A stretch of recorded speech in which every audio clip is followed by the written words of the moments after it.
Potentiometer से related अब question करते हैं। In a potentiometer arrangement a cell of EMF 1.25 volt gives a balance point at 35 semi length of the wire.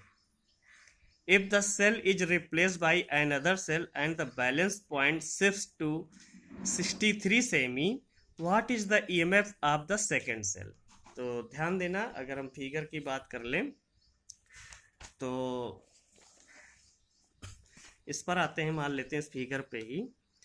कहा क्या उसने कि एक बार कोई सेल लगाया और वहां पर जब एक बार सेल लगाया तो जो बैलेंस पॉइंट मिला, कहीं पर लगा सेल ऑन किया, सेल ऑन किया गया चीजें, कहीं पर जब बैलेंस पॉइंट मिला तो उसने डिस्टेंस हमको दे दी 35 सेंटीमीटर। फिर उसके बाद दूसरा सेल लगाया, तो मान लेते हैं दूसरा सेल है ही है, इसको यहाँ की लगाई, इसके बाद इस की को हटाया, यहाँ लगा दिया।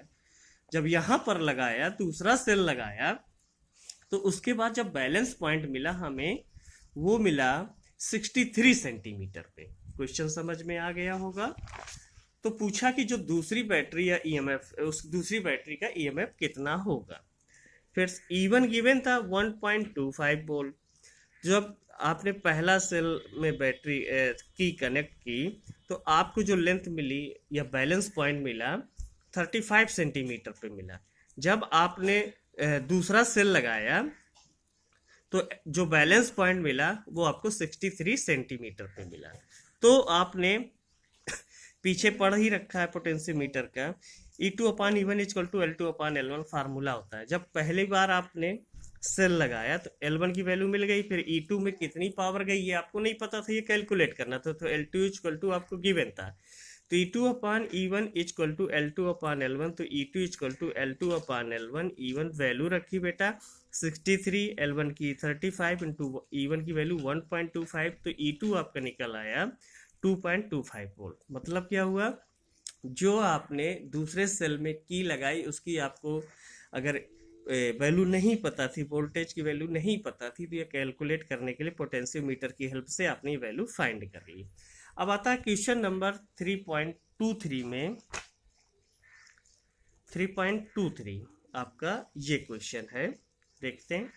ये फिगर है, बहुत ध्यान से देखो, ये फिगर है।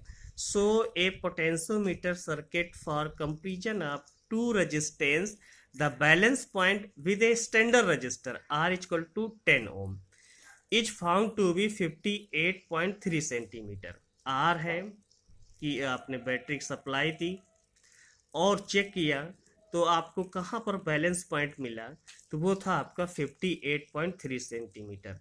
While that with the unknown resistance X is 68 semi.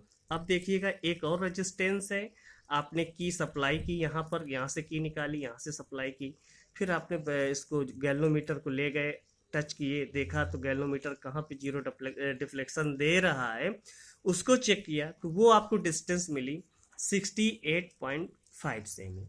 Determine the value of X। अब यहाँ पर क्वेश्चन में ये पूछ लिया कि इसका रेजिस्टेंस क्या होगा। What might you do if you fail to find a balance point with the given cell of EMF। आप क्या करेंगे अगर आपको बैलेंस पॉइंट नहीं मिल रहा है जब आपको गिवन है इसकी वैल्यू। तो क्वेश्चन पे चलते हैं बेटा।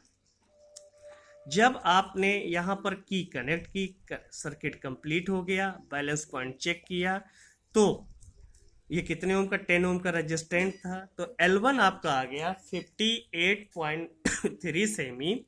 और उसके बाद जब दोबारा की यहाँ से हटाई, यहाँ लगाई और इसको चेक किया तो L2 मिला 68.5 सेमी। तो R आपको गिवन था, X फाइंड करना था। तो क्वेश्चन समझ में आ गया होगा। अब आगे चलते हैं। Let E1 and E2 be the potential drop across R and X। R and X में जो पोटेंशियल ड्रॉप है E1 और E2 है, आगे respectively, and I be the current in potentiometer wire. जब एक बार एक की लेंगे और करंट सप्लाई देंगे तो आई जाएगी, तो दूसरे में लगाएंगे, वहां से हटा देंगे तो करंट सप्लाई देंगे तो आई जाएगी, ऐसा माना गया। या फिर ऐसा मान के हम लोग चल रहे हैं E1 equal to I R and E2 equal to I X. तो ये फार्मूला आप जानते हैं, E2 upon E1 equal to I X upon I R, I cancel हो गया, एक्स अपॉन आर आ गया। अब ये फार्मूला आप जानते हैं E2 upon E1 equal to L2 upon L1, इसको क्वेश्चन सेकेंड ले लिया, इसको फर्स्ट ले लिया, इस पर फिर आ जाओ। कहाँ, अब ये फर्स्ट और सेकेंड इसको हम क्या करेंगे, कंपेयर कर लेंगे, कंपेयर कर लेंगे तो ये वैल्यू इज इक्वल हो जाएगी, तो L2 upon L1 equal to X upon R. आगे चलते हैं, यहाँ से x निकाल लेंगे, L2 upon L1 into R, value given थी सबकी, तो x निकल आया 11.75 ओम। उसी में क्वेश्चन को थोड़ा सा आगे बढ़ा दिया था, if there is no balance point it means potential drop across r x are greater than the potential drop across the potentiometer wire AB, we should reduce current in the outside circuit। अगर current की supply ज़्यादा है, अगर current की supply ज़्यादा आ रही है, ये कम वैल्यू दे रहा है, तो इतनी ज़्यादा दे देगा, बैलेंस पॉइंट मिलेगा ही नहीं। तो हम क्या करेंगे, we should reduce current in the outside circuit. तो पोटेंशियोमीटर के अगर क्वेश्चन को सॉल्व करने से पहले आप क्या करना, उसके कॉन्सेप्ट को अच्छे से, जितना बताया गया, जितने वीडियो भेजे उनको अच्छे से समझ लीजिए, तब लगाइएगा, नहीं थोड़ा सा परेशान हो जाओगे। यहाँ यूज क्या हुआ, आई आर, मतलब क्या हुआ, V equal to I R, तो V equal to directly proportional to I R हो जाता है।